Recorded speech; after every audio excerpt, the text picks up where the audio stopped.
So I have been with the Dream Center since January 5th, and since that time I have seen things I never thought I would see, and been inspired and been driven by a desire to move our kids down the field. What would Jacobsville look like if 20 years from now every single kid born in this neighborhood was taught that they were going to be a success, and was taught that they were going to be given the resources they needed to move their lives forward, and was taught that there's another way that their lives might go other than what they see around them and what's modeled for them? I have 3 young kids. I've got a daughter who's 3, a daughter who's 2, and a son that's 9 months. And I'm told there's recovery from that. But I look at our kids at the Dream Center and I think, why should those kids get anything less than what my kids are getting? One of the things that has stirred a passion in me for our kids is seeing what other kids get and thinking, I want that for Dream Center kids. So when the police took Glenwood kids to Disney World earlier this year, I said, that's got to be Dream Center kids. I want my kids going to Disney World.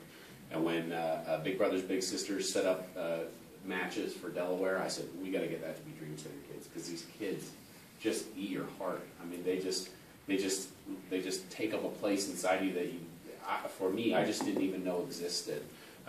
There's a little girl, I won't say her name, but she's in 2nd grade.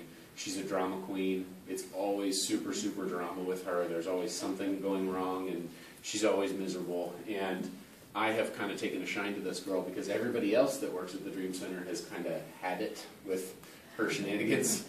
So I said, okay, well, I can jump into there and make a difference. And this girl it's just overwhelming to see her interact with her parents and see her, the desire for love that she has from them.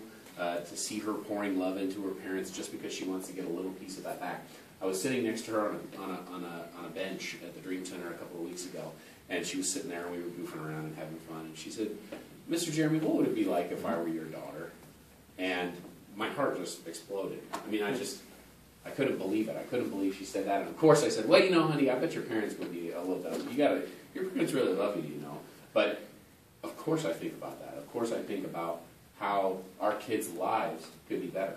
So one of the things that was true about the Dream Center when I came in, and is still somewhat true, is that we tend to be a little siloed. So we kind of just do what we do at 16 West Morgan Avenue, and we try our darndest, and we kind of try to do everything. We try to be everything to everybody. There's this old parable about the guy who's cutting down trees, and his saw is dull, and so he's just chopping away at this tree, and he can't get anywhere. And somebody comes along and says, hey, your saw is dull. Maybe if you sharpened it, you'd be able to get through the trees faster. And he says, I don't have time to sharpen my saw. Look at all these trees I got to cut.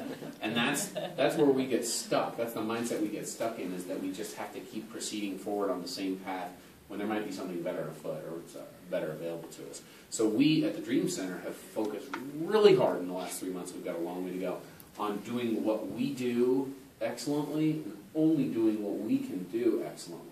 So when somebody says, I need a hole in my floor fixed, or I need a bed, we can't do that very well. But we have some friends who might be able to do that pretty well. And if doing that can help move the ball down the field for Dream Center kids, I'm going to do what I can do to get them connected to the right people.